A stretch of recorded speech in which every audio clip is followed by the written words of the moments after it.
Víctor Penchazade es médico graduado en la UBA, tiene un magíster en Genética Humana y Salud Pública de la Universidad Johns Hopkins y es diplomado en Bioética y Humanidades Médicas de la Universidad de Columbia. Es una figura clave en el desarrollo científico del índice de abuelidad, que a través del Banco Nacional de Datos Genéticos permitió identificar a nietos y nietas apropiados durante la última dictadura militar argentina. Actualmente es miembro del Consejo Directivo de la Red Latinoamericana y del Caribe de Bioética y fue parte del panel de expertos en genética humana de la Organización Mundial de la Salud. Buenas tardes, Víctor, muchas gracias por estar acá con nosotros y es un honor recibirte y poder escucharte. Muchas gracias, Manuel. Aprovecho para agradecer a la Prosecretaría de Salud de la Universidad esta invitación que me va a permitir exponer algunas de mis experiencias a lo largo de los 59 años de médico que tengo. Si te parece, podemos arrancar por ahí. ¿Cómo surge en vos esa decisión, esa atracción por ese interés por la salud, por ser estudiante de medicina? ¿Cómo arranca la cosa ahí? Bueno, simplemente me gustaba la medicina de chico y de joven. Yo entré a la escuela de medicina de la UBA con 16 años. Muy chico. Bueno, muy chico. Era un adolescente nomás. Pero ya tenía una certeza de que me interesaba ser médico, que me gustaba la medicina. Y en realidad eso de la parte social de la salud vino un poco después, al calor de la militancia estudiantil, en realidad, y de lo que estaba pasando el país en la época que yo cursé la facultad. La cursé entre el año 58 y el año 64 en que me gradué. Y bueno, repasen y fíjense qué es lo que pasó en esos años. Si lo tuvieras que resumir, ¿cuáles eran las...? Bueno, primero, el movimiento estudiantil era muy fuerte, sobre todo el que nos llamábamos reformistas por la reforma universitaria del 18. Hubo conflictos que requirieron acciones estudiantiles, fundamentalmente la pésima decisión que tomó el presidente Frondizi en su momento, cediendo a los intereses de las universidades privadas y de la Iglesia católica el tema del poder de darles el permiso para otorgar títulos habilitantes, que hasta ahora era una facultad reservada al sector público. Así que eso generó una serie de... Bueno, estábamos en la calle muchas veces. Me acuerdo en la principal manifestación de protesta frente a lo que estaba haciendo el poder político, fue encabezada por el rector de la universidad, que era Riccieri Frondizi, el hermano del presidente. Florencio Escardó, que era el vicerrector, y después fue nuestro profesor de pediatría. En fin, decenas de miles de gente en la calle. Eso a mí me galvanizó. Eso fue en el año, si no me recuerdo mal, en el propio año 58. No, yo estaba, entonces no me acuerdo si era el primero o segundo año de la facultad. Y yo me di cuenta, bueno, que la medicina no era solamente estudiar en los libros y aprender a tratar a un paciente o a un grupo de pacientes, sino que tenía una connotación social. O sea, que lo que ocurre con el fenómeno de la salud no es solamente algo individual, sino que es algo social, comunitario. Y entonces, desde ese entonces, nunca abandoné el compromiso social de ser médico, que para mí es fundamentalmente un compromiso social. Y con toda esa carga política, social, educativa, elegís especializarte en pediatría, ¿cierto? Después, ¿cómo...? Yo me gradué, cuando me gradué en el 64, que lo dije recién, tenía dos alternativas. O iniciar una maestría en salud pública, que me interesaba muchísimo. Hacía poco que se había fundado la carrera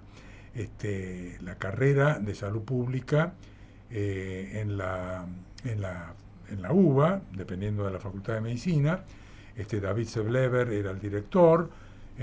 Oscar Canitrot era uno de sus principales alfiles, como se dice, y yo dije, bueno, esto es lo que yo quiero quiero dedicarme a la salud pública. Pero después me di cuenta que en realidad mejor, porque me interesó muchísimo cuando cursé pediatría, tuve la guía del mejor pediatra que tuvo la Argentina, que fue Carlos Gianantonio. Carlos Gianantonio iluminaba todo a su paso. Yo iba a los pases de sala antes de entrar a la residencia. Yo no me perdía pases de sala del Tano, como lo llamábamos. Y finalmente terminé decidiéndome por hacer la residencia en pediatría. Aprobé el examen de ingreso. En ese momento había un examen de ingreso bastante estricto, etcétera, y empecé la residencia, de la cual no me arrepiento en absoluto. Para mí la residencia en el Hospital de Niños de Buenos Aires, el Ricardo Gutiérrez, fue un parteaguas. Primero por la camaradería entre los residentes, segundo porque nos considerábamos como una especie de avanzada en lo que debía ser la pediatría y en lo que debía ser las carreras de la salud y la medicina misma. ¿En comparación, de avanzada en comparación con qué? Con lo que estaba pasando en el país. Es decir, las facultades de medicina tradicionalmente, y lo siguen siendo, han sido muy conservadoras. Y estaban en manos de conservadores en todo el país. Entonces, cualquiera que quisiera hacer cosas diferentes, y sobre todo en este caso, por ejemplo, permitirle a las madres estar con los niños ingresados en el hospital, mirar más allá de lo que le está pasando a un paciente y ver qué es lo que ocurre en el medio social en el que ese paciente vive. Me hizo dar cuenta todo lo que había que construir ideológicamente, si se quiere, para que la medicina pudiera estar a la altura de las necesidades de la sociedad. En todo ese clima, ¿cuándo es que vos te acercás a la genética? O sea, me estás hablando de la década del 60, en ese momento... finales de los 60. Finales de los 60. La genética era un tema que me imagino... ¿Te imaginas bien? Empezaba a aparecer. Sí, exactamente. Sí, pero a mí me empezó a interesar, porque yo tuve, a la vez de que tenía un interés social muy fuerte, también me interesaba la biología humana. Me interesaba, entonces empezaron a haber muchos descubrimientos de genética, sobre todo en el norte, en el norte global, como se dice hoy, y que me interesaron muchísimo. Que llegaban a vos por medio de revistas científicas. Revistas científicas, textos, y yo leía mucho sobre lo que estaba ocurriendo. Y dije, bueno, yo quiero ver de qué se trata esto, y cómo se puede aplicar esto para beneficio de la gente, para beneficio de la salud de la gente. Y lo conversé mucho con Carlos Gianantonio, y él me alentó muchísimo. ¿Él te alentó? Él me alentó porque él tenía la tesis de que los que teníamos interés y ganas de irnos a formar al extranjero, teníamos que elegir temas que faltaran en nuestro país. Y después de formarnos, volver al país y ponerlos en ejecución. Y se dio la casualidad de que visitó al Hospital de Niños el tipo que era el más importante de la genética médica en Estados Unidos, que era Victor McKusick. Me presentaron, yo le caí bien a este gringo, y me dijo, ¿usted para cuándo termina? Y yo estoy terminando ya la residencia. Bueno, lo espero en julio. Y estábamos en noviembre, diciembre, una cosa así. En julio del año que viene lo espero. Y bueno, y dicho y hecho, se hicieron todos los papeles, etcétera, etcétera, y yo en julio del año 68, julio del año 68 yo estaba en en Estados Unidos, en la ciudad de Baltimore, en la Universidad Johns Hopkins, haciendo un posgrado en genética médica. Que por esos momentos, ¿de qué versaba? Bueno, ¿en qué versaba? Bueno, los pacientes existieron siempre. Siempre. Los pacientes con enfermedades genéticas. Entonces, claro, lo que se podía hacer en aquella época está a años luz de lo que se puede hacer hoy en cuestiones de prevención, de tratamiento, de terapia génica, etcétera, etcétera. En ese momento, lo que más hacíamos era lo que se llama asesoramiento genético. O sea, primero hacer diagnósticos. Los diagnósticos se podían hacer con los recursos que tenía una universidad como la Johns Hopkins, haciendo estudios bioquímicos, citogenéticos. Lo molecular todavía no había aparecido mucho, pero nosotros hacíamos diagnósticos y hacíamos asesoramiento genético a los pacientes, y si se trataba de dolencias que tenían tratamientos, se ponía tratamiento. Ya había en vos una mirada de que se podía empalmar lo biomédico o lo biológico con lo social, que eso no tenía por qué ir por caminos separados. Absolutamente. Y luego una cosa de irse para volver, ¿no? Esa siempre estuvo totalmente. Nunca tuve ninguna duda de que yo volvía a mejorar tu país. Exactamente. Ahí también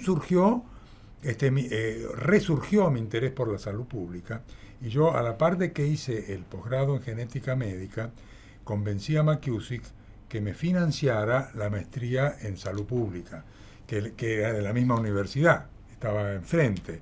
La Escuela de Higiene y Salud Pública de Johns Hopkins estaba justo enfrente del hospital.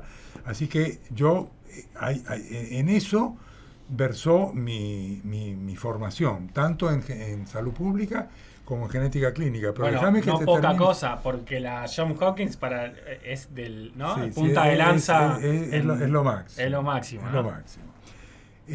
Pero no me podía sustraer de lo que estaba pasando en el mundo. Y por ende, en donde yo estaba, que era Estados Unidos. Estados Unidos estaba enfrascado en una guerra tremenda contra el pueblo de Vietnam. Y bueno, y entonces yo decía, pero esto es una atrocidad, ¿cómo van a estar haciendo esto? Y entonces me sumé a las protestas políticas contra la guerra de Vietnam. Entonces yo a veces, medio en chiste y medio en serio, digo, estuve más tiempo en las calles que en los laboratorios. Bueno, pero estabas en el laboratorio, hiciste la maestría de salud pública y luchaste por los derechos del pueblo vietnamita. Absolutamente. Todos juntos. Sí. Eso a mí me llenó mucho. Me llenó mucho desde el punto de vista científico, como médico en formación en genética y como militante por la paz y los derechos humanos. O sea que volvés con todo ese bagaje a la Argentina de los 70, ¿ya? Sí. ¿Volvés al Hospital Gutiérrez? Sí, vuelvo a trabajar ahí. Exactamente. Y después te tenés que ir de vuelta. Y después me tengo que ir de vuelta porque tuve la... no sé, bueno, a ver, porque la AAA estaba a todo vapor en el año 75. A todo vapor, después de la muerte de Perón, la AAA estaba sin frenos. Y le servía al poder político, que estaba en manos muy reaccionarias. Bueno, yo fui un candidato a víctima de la AAA. Eras un médico pediatra. Muy visible. Muy visible por tu militancia, especialista en genética, pero con compromiso social, en un hospital muy importante de la capital federal, con mucha visibilidad. Te tenés que ir del país perseguido. Me tengo que ir perseguido, exactamente. ¿Te vas? ¿A dónde te vas? Yo me voy a Caracas, Venezuela, por varias razones. Primero, porque era fácil entrar. Segundo, porque mi hermano, Pablo, que acaba de sacar un gran premio que salió en el... googleenlo, que salió en el boletín del CONICET, es un biólogo marino, y él trabajaba en el Instituto de Biología de Mar del Plata, que también fue víctima de la AAA. Varios de ellos fueron desaparecidos o directamente muertos, entre ellos la decana de la Facultad de Humanidades, de la cual dependía la carrera de biología. Bueno, el hecho es que él optó por irse con su familia a Venezuela, que es donde tenía una oferta de un contrato de trabajo. Así que vos te vas para allá, que era un Yo me lugar voy para seguro allá, para vos. Sí, absolutamente. Y arrancan unos años de exilio donde vos, ¿a qué te dedicas? Bueno, yo ya tenía una familia. Ya tenías tu familia. Yo tenía a mi mujer, entonces, a 2 hijos pequeños. Yo me fui solo, y mi familia me siguió un par de meses después. Esto fue el 19 de diciembre del 75, el intento de secuestro, que zafé porque por el azar. Yo siempre digo que la vida está llena de factores de azar que determinan un poco lo que le pasa a uno. Y yo tuve suerte porque estos individuos no me pudieron cargar en el auto que ya tenían listo para meterme adentro. En fin, no voy a hurgar en detalles porque eso está relatado en varias entrevistas que me han hecho al respecto. Lo cierto es que yo llego a Caracas y empiezo a buscar trabajo. Por suerte tenía un colega venezolano que había estado de visita en la Argentina, además, pero nos conocimos en Baltimore, en Hopkins. Él dirigía un laboratorio de genética humana en el Instituto Venezolano de Investigaciones Científicas, el IVIC, famoso, todavía sigue siendo muy famoso. Y él me dio trabajo. Entonces yo empecé a trabajar en un proyecto de investigación para determinar las principales causas de las malformaciones congénitas en Venezuela. Posteriormente trasladé esa investigación a la Universidad Central de Venezuela, porque me atraía más. El IVIC es un poco muy elitesco, y no era un medio en el que yo me sentía cómodo. Me fui a la universidad, que era más de lo mío, y conseguí porque tuve una oferta de montar un laboratorio de genética en el Instituto Anatomopatológico de la Facultad de Medicina de la Universidad Central de Venezuela. Y ahí pasé los 4 años siguientes haciendo investigaciones, siempre sobre el tema de las malformaciones congénitas desde el punto de vista epidemiológico. Contribuí a crear la Sociedad Venezolana de Genética Humana, etcétera, etcétera. Entonces, a mí mi estancia en Venezuela fue muy placentera, podría decir. Los venezolanos nos trataron muy bien. Mi mujer, que es bióloga, consiguió un trabajo también en la universidad.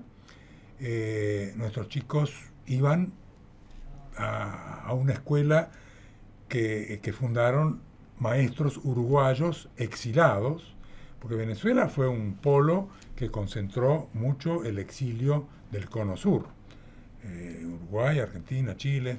Entonces, y claro, era gente ya, así como yo, ya formados en las disciplinas que fueran, y eso para los venezolanos fue muy importante, porque la tradición académica en los países del Cono Sur era muy superior a la que existía en Venezuela, en todas las disciplinas. Entonces, cuando digo que fue placentero, por supuesto estaba vino el golpe, sí, claro. A los 3 meses que yo me fui, ocurrió el golpe del 24 de marzo. Mi mujer, por suerte, había llegado con los chicos 2 o 3 semanas antes. Pero bueno, la existencia de la dictadura en la Argentina era algo que nos convulsionaba mucho a la cofradía argentina en Venezuela. Yo ahí empecé una militancia de denuncia de las violaciones a los derechos humanos en Argentina, bajo la responsabilidad de la dictadura militar.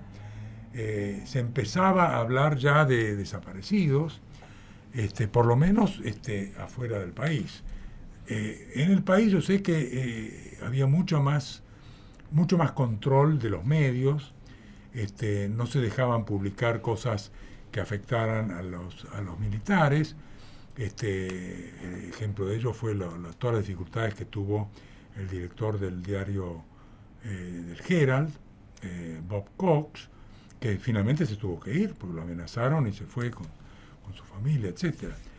Fue el único periódico que publicaba la lista de los desaparecidos. Bueno, yo, digamos, fui parte de un grupo argentino que nos documentábamos lo mejor posible sobre lo que estaba ocurriendo en Argentina y lo difundíamos.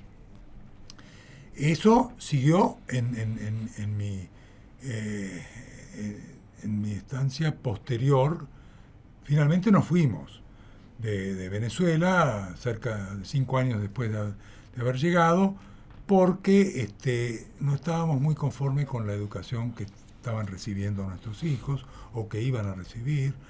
Bueno, finalmente yo conseguí trabajo en Estados Unidos y nos mudamos a la ciudad de Nueva York, donde el trabajo que conseguí fue un trabajo de genetista clínico. Ya para mí la genética clínica no me bastaba, digamos, no me terminaba de conformar o colmar para mis ambiciones profesionales y sociales. Me vinculé primero con los argentinos que habían fundado un centro de información para informar sobre las violaciones a los derechos humanos en la Argentina, el Argentine Information Service Center. Pero estábamos muy en vinculación con las organizaciones de derechos humanos acá en la Argentina, con las madres. Yo tuve alojados en mi casa en Nueva York a varias madres de Plaza de Mayo, entre ellas a la Georgie Eppelbaum, que en paz descanse, pero que fue una mujer extraordinaria, increíble. Y poco después conocí a las abuelas de Plaza de Mayo en Nueva York. Vinieron Chicha Mariani y Estela Carlotto, tuvieron una reunión conmigo, me tiraron un guante diciéndome: vos que sos argentino, que sos genetista, que estás en el centro del mundo, ¿qué otra cosa más importante podés tener que respondernos a la pregunta de cómo vamos a identificar a nuestros nietos cuando regrese la democracia?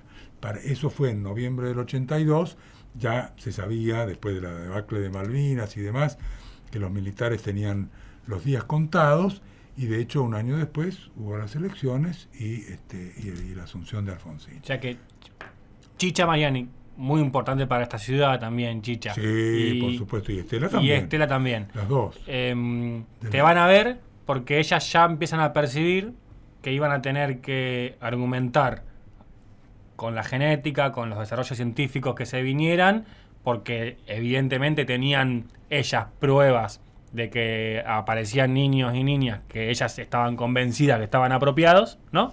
Sí. Digo, para poner en contexto, porque hoy, totalmente. Hace 2 días, mucho. Hace 2 días, esto no tiene temporalidad, pero podemos decir que hace 2 días apareció el nieto 133. Sí, yo estuve en la conferencia de prensa. Estuviste, perfecto. Sí. Y hoy parece algo de lo más natural, pero en ese momento, demostrar, ¿no? Claro.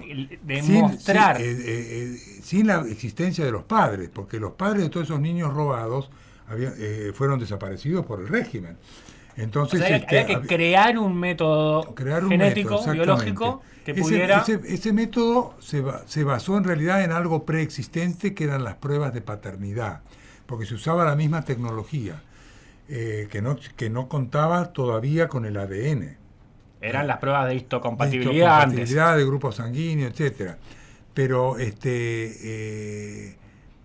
se necesitaba una especie de magia, si se quiere, ¿no? Que no era magia, por supuesto, pero de búsqueda matemático-probabilística para saber cómo se puede saltar la generación de los padres y producir resultados. O sea que fueron Chicha Mariani y Estela de Carlotto y te apretaron, básicamente te dijeron: Víctor, si tan comprometido estás, tenés que demostrar esto. Por supuesto, para mí eso fue un parteaguas, porque me dio como una razón de ser de la genética. Esa era la razón de ser de la genética.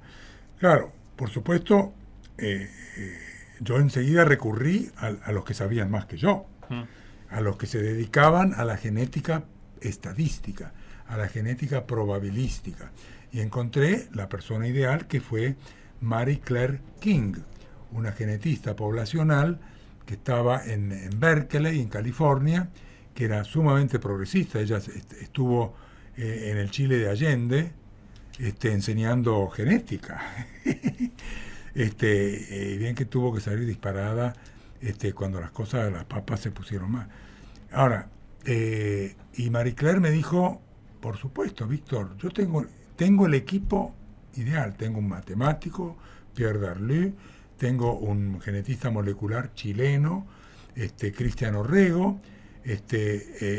Con este equipo y con tu colaboración vamos a poder seguramente manipular esa fórmula, en el buen sentido de la palabra, la fórmula de paternidad, para convertirla en una fórmula de abuelidad. Y efectivamente así se hizo.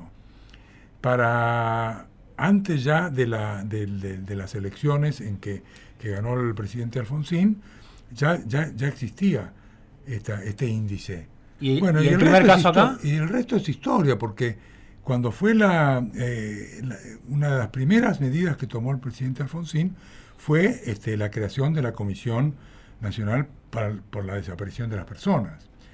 Esta comisión, que trabajó arduamente, una de las primeras cosas que hizo fue darse cuenta que necesitaban ayuda científica para lidiar con los restos óseos que aparecían por doquier, por un lado, y con el tema de los niños robados por el otro. Entonces, creo que fue en enero, o sea, el mes siguiente de la toma de posesión, ya estaban en Buenos Aires una misión de genetista forense, o de antropólogo forense, mejor dicho, que cierta diferencia, que era Clyde Snow. Clyde Snow era en ese momento el antropólogo forense más famoso del mundo, que llegó con su equipo, y Marie Claire King, que llegó también con gente de la Asociación Norteamericana para el Avance de las Ciencias a probar el índice de abuelidad. Y se probó con en la persona, porque en ese momento las abuelas ya habían empezado ya en democracia, y muy rápidamente empezaron a identificar o a sospechar chicos que estaban bajo sospecha. Se sabía. Entonces, una de ellas fue María Eva Logares, también de acá, de La Plata, ¿sí? Que la tenía apropiada un policía. Bueno, se pudo demostrar de que en realidad María Eva Logares era la hija de una pareja que junto con ella, junto con la niña que ya tenía como 2 o 3 años, fueron secuestrados, los padres desaparecidos y la niña apropiada. ¿Qué sentiste vos cuando pudieron demostrar eso? Imagínate. Bueno, yo estaba en Estados Unidos, yo estaba en Nueva York. ¿Estabas allá todavía? Yo estaba en Nueva York, sí. Yo tardé bastante en regresar al país. Pero enseguida pude empezar a regresar, a viajar a la Argentina. Yo durante los 9 años de la dictadura no pude entrar en la Argentina. Porque tampoco la pavada, como uno dice. Zafé una vez y no quiero estar en situaciones de tener que salir corriendo otra vez o perder la vida, porque a mí no me cabe duda que si ese grupo, esa patota de la AAA hubiera tenido éxito en llevarme con ellos, yo no estaría hoy en día contando el cuento como lo estoy ahora. Imagino una emoción grande. No, muy grande. Yo me emocioné muchísimo. ¿Te emocionaste mucho? Muchísimo. Me lo imagino, bueno, además de toda la implicancia personal puesta en tu condición de exiliado y tu aporte a la Argentina y todo eso, la demostración de que efectivamente después de tantos años pudiste vincular lo social, lo político con... Absolutamente, y los derechos humanos. Y los derechos humanos con la genética. Absolutamente, sí. Que en general, a ver si yo estoy en lo cierto, para la formación médica, está presentada como una disciplina apolítica, ¿no? O neutra, como mucha de la ciencia, ¿no? Neutra, ciencia, que no tiene implicancia política. Para nada. Ninguna ciencia es neutral, ninguna. Porque la hacemos los hombres y las mujeres, quiero decir, los seres humanos hacemos la ciencia. Y los seres humanos no somos neutrales. Tenemos pensamientos, tenemos ideología, tenemos sentimientos, etcétera, etcétera, etcétera. Y la genética no escapa a eso. Bueno, ¿y la discriminación racial qué es? Es el uso de la genética para discriminar y estigmatizar a la gente. ¿Cuántos años justificando la supremacía de determinadas tipos de personas por sobre otras con argumentos biológicos, ¿no? Que el tamaño del cráneo, que el color de la piel. Gracias, Manu, por mencionarlo, porque yo ya estoy un poco, como uno dice, emocionado de lo que estamos hablando, porque yo me emociono mucho, sobre todo porque uno llega a una edad en la que se emociona más. La gente mayor nos emocionamos más. Quizá porque tenemos todo un bagaje previo que nos hace emocionar más, no sé por lo que sea. Pero es cierto. Entonces, ¿qué pasó? La genética fue desarrollándose hasta que hoy en día prácticamente vos no podés hablar de medicina sin hablar de genética. Bueno, yo soy un crítico de lo que se llama el reduccionismo genético y el determinismo genético.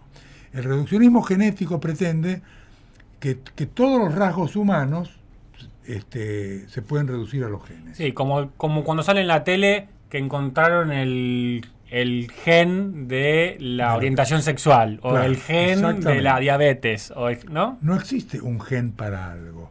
Los genes, para lo único que sirven es para fabricar proteínas. Que después, en un contexto... No, pero escúchame. Hoy sabemos algo que es clave, y es que los genes están influenciados en su funcionamiento por el medio ambiente. O sea, no hay ninguna característica humana que dependa exclusivamente de genes. No existe. Los genes no actúan en un vacío. Los genes, primero, que son parte de un ser humano que piensa, que siente, que le duele, que llora, que ríe. Eso no hay genes para la risa, ni para el llanto, ni para nada. Es el medio ambiente. En inglés hay una frase que en español suena un poco rara. It's the environment, stupid. Es el medio ambiente, estúpido. Como diciendo, ¿por qué son diferentes la gente? ¿Por qué algunos se enferman y otros no? Claro, están los que piensan, por ejemplo, hablando del COVID, por ejemplo. Algunos científicos no pueden creer que las disparidades entre grupos sociales que develó el COVID sea solamente debido al medio ambiente, a la sociedad, al hambre, a la desnutrición, a las infecciones, a las otras infecciones, etcétera, etcétera, a la mala atención médica. Sí. Entonces dice, no, debe haber algo genético. Y están estudiándolo. Es decir, claro. Empecinados en demostrar lo indemostrable. Claro, te van a conseguir, bueno, sí, hay un marcador genético que está asociado a un porcentaje. A la pobreza, por así decirlo, ¿no? Claro, sí, que la pobreza es debido a la genética. Eso lo escuchás de los reduccionistas genéticos y de los deterministas genéticos. Pero además, más grave... No solo que el pobre es pobre porque quiere, porque es ignorante, sino porque tiene una carga genética que lo predispone a la pobreza, claro, sería. Claro. Bueno, en fin, lo cierto es que yo, desde que empecé a a militar en toda esta cuestión de los derechos humanos, vinculados y no vinculados a la genética, porque para mí los derechos humanos son mucho más que el derecho a la salud, mucho más que el derecho a la identidad y mucho más que lo que puede aportar la genética. Sí. Me dijiste que vos te emocionaste mucho con el primero. Te quería preguntar por uno en particular, el caso del nieto de Estela. O sea, Estela te fue a buscar con Chicha, me imagino un camino de tantas luchas y muchos obstáculos que tuvieron que vencer, porque todavía hoy hay que escuchar a algunos que andan diciendo que lo de los nietos es mentira, que siempre encuentran nietos iguales, bueno. Pero toda esa pelea juntos con Estela y el día que apareció Guido, ¿no? El día que me cuentes algo de eso. Bueno, primero que en honor a la persona que acabas de mencionar, hay que decir que él se llama Ignacio. Que no quiso cambiar de nombre. Ignacio Urban. Claro. Padre desaparecido, madre desaparecida, y aparece este muchacho de unos 37, 38 años, ya en aquel momento. Por supuesto, esa fue una conferencia de prensa que no me la perdí, porque aparte, a diferencia de la última, Ignacio estaba ahí presente en la conferencia de prensa.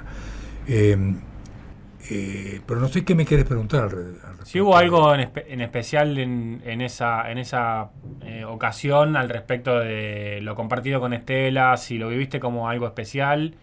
Bueno, fue especial porque Estela encontró a su nieto.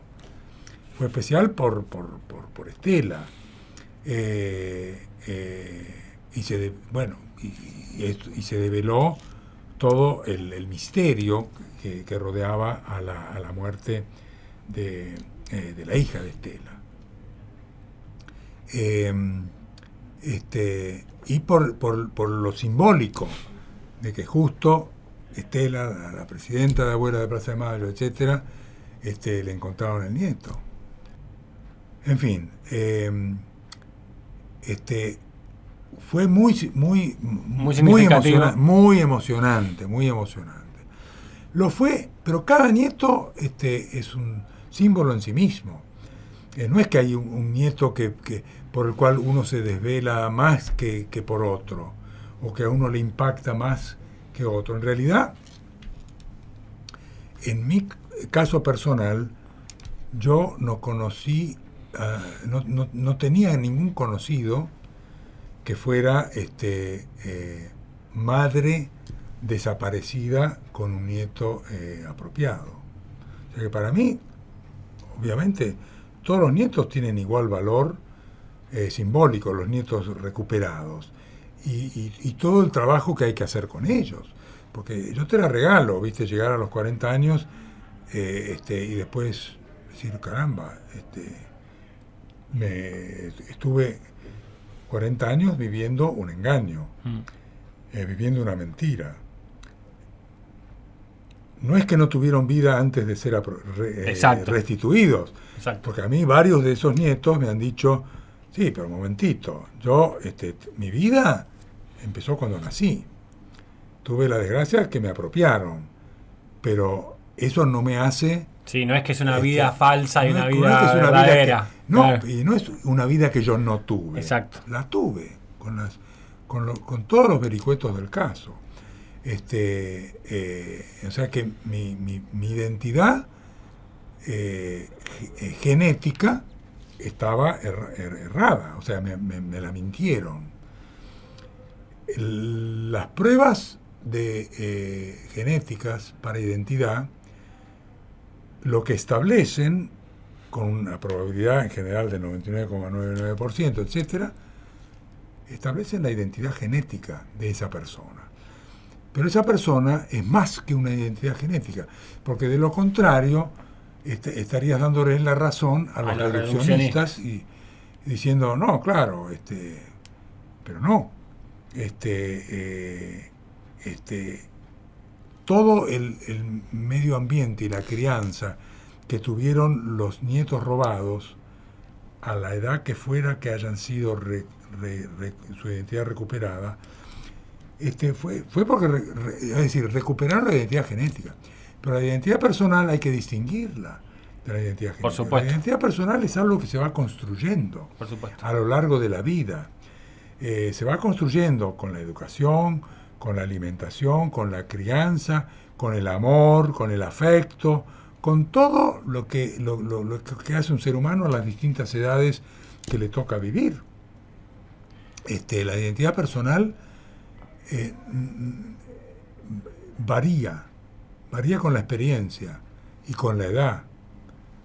La identidad genética no varía. Eso no es. Eso no es. Pero lo interesante del asunto es que, por suerte, todo lo que tenemos nosotros de seres humanos depende mucho más del medio social en que estamos, del aprendizaje, de las experiencias que tenemos, que de nuestros genes. Porque en última instancia es cierto que existe la variabilidad genética entre las personas, pero esa variabilidad genética tiene muy poca influencia sobre las personas y menos sobre las poblaciones que el medio en que viven.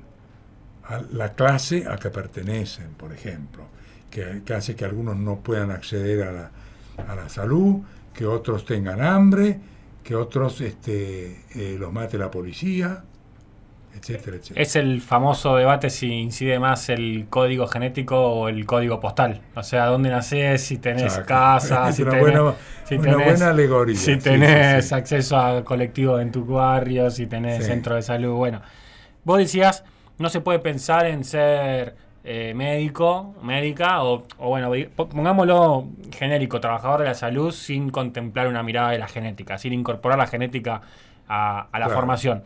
¿En qué momento está? Con todo lo bueno que dijimos para lo que se puede usar la genética y también con todo lo malo, ¿no?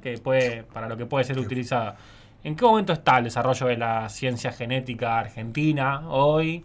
¿Qué cosas tiene por delante como desafío? ¿Cuál sería lo que habría que hacer hoy? Bueno, los principales desarrollos de la genética están a nivel científico, pero guiados, por supuesto, por los dueños de la tecnología. No hay que olvidarse que la tecnología genética, al igual que prácticamente todas las tecnologías, están en manos del complejo médico industrial financiero, que invierte en cosas que ellos piensen que le van a redituar económicamente. La Argentina en realidad todavía no llegó a ese estado, porque primero es un país en desarrollo, hay muy buena genética básica, o sea, cuando yo digo básica quiero decir científica, genetistas moleculares, emprendimientos genéticos de ciencias básicas, pero a nivel de la salud hay mucho para transitar. Primero porque por una razón que las enfermedades genéticas afortunadamente son raras y desafortunadamente son muy caras de tratar cuando se logra un tratamiento. Bueno, hay varias enfermedades de estas raras,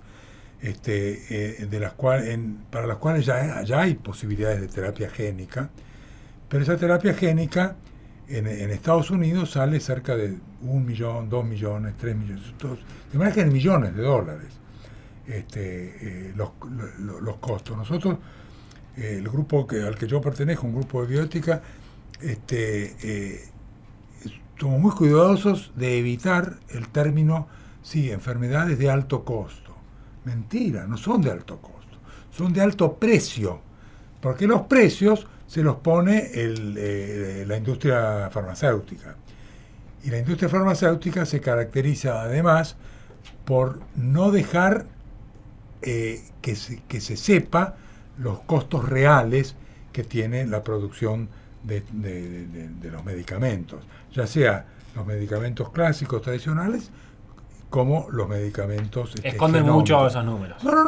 No dejan abrir los libros. No te dejan. No dejan abrir los libros. El ejemplo de la vacuna contra el COVID es un buen ejemplo, porque en realidad fue un triunfo de la genética básica el haber podido secuenciar el genoma. tan rápido. del virus del COVID tan rápido. Sí. Así. Pero ¿qué pasó después? Ese conocimiento fue apropiado. Fue apropiado por 4 o 5 pulpos de la industria farmacéutica, que después hizo lo que quiso, con los precios, con la distribución, con lo que fuera. Nuestro país, claro, esto no es algo que a nadie le guste aceptarlo, que ocurriera, pero en nuestro país, la industria farmacéutica, la farmacéutica Pfizer, fue la que amenazó prácticamente con represalias si no les compraban la vacuna Pfizer, en la época en que Argentina estaba usando la Sputnik. Bueno, hubo que hacer leyes especiales para conformarlos a estos señores. Entonces, el que un país esté en manos de una industria farmacéutica que tiene más poder que el gobierno de ese país, a mí no me gusta para nada. Pero bueno, pero eso ocurre. ¿Qué puede hacer, y ya para ir cerrando, qué puede hacer, estamos en una universidad, qué puede hacer la universidad al respecto de este debate que estás diciendo? ¿Cómo intervenir en la formación de sus profesionales, en la investigación, en lo que se te ocurra? Bueno, mira, lo fundamental es que la universidad es fuente de conocimiento y de aprendizaje. Eso quiere decir que la universidad debe investigar. La investigación parece perogrullo, ¿no? Pero hay que repetirlo. Tiene que investigar, y tiene que investigar sobre los problemas que más afectan a la población argentina, en la disciplina que sea. Yo me concentro en la disciplina de la salud porque es de la que yo conozco. Bueno, tiene que investigar las enfermedades más prevalentes, más costosas, que más morbimortalidad generan, etcétera, etcétera. Y sin olvidarse de que el derecho a la salud incluye a toda persona que sufra una enfermedad, que tiene que haber atención financiada por el Estado. Yo soy partidario de un servicio universal de salud financiada por el Estado, que no hay por qué cobrarlo. El Estado tiene maneras de conseguir fondos a través de los impuestos, que hay que remangarse y decirles a estos multibillonarios argentinos que existen, escúchenme, bueno, o sea que eso es lo que yo pienso. Ahora, ¿cuál es el papel de la genética? Y podría ser un papel muy importante. Sobre todo si los genetistas reconocen que los genes son solamente parte del combo de la realidad en la que está inmerso las poblaciones humanas, y de que los genetistas tienen que investigar también sobre el medio ambiente bioquímico, biológico, social, infeccioso, etcétera, psicológico. Todo eso afecta el funcionamiento de los genes.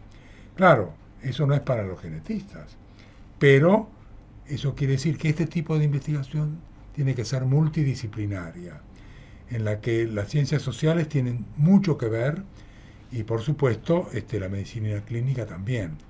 ¿Eso qué quiere decir?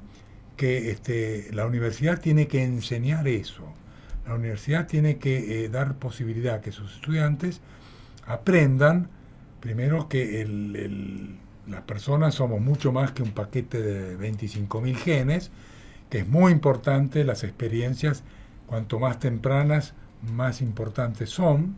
Eso ya lo decía Freud en su momento, pero está corroborado por un montón de experiencias en ciencias básicas.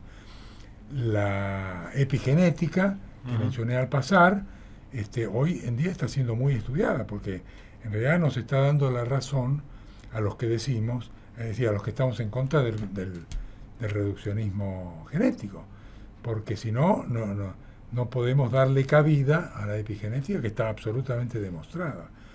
de que afecta la expresión de los genes, no el código genético per se, pero la expresión. Y la expresión de los genes puede originar enfermedades.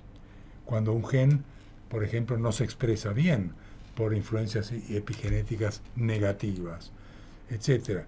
O sea que esto es un poco mi mensaje a la universidad y mi mensaje a los estudiantes de medicina, que supongo que son los que me van a escuchar esto.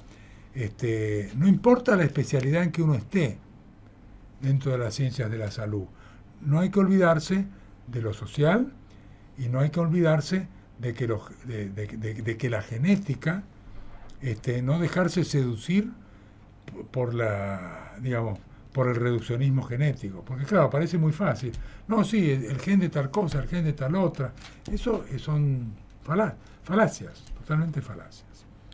Víctor, es muy importante para nosotros que hayas venido, te doy muchas gracias, un orgullo y una alegría, y gracias por venir, pero sobre todo gracias por lo que has hecho por los derechos humanos de nuestro país y por poner a la ciencia y en el caso nuestro a la medicina en el lugar que tiene que estar.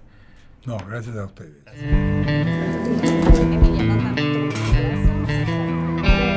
¿Por qué salud? Nota, pensamiento, acción.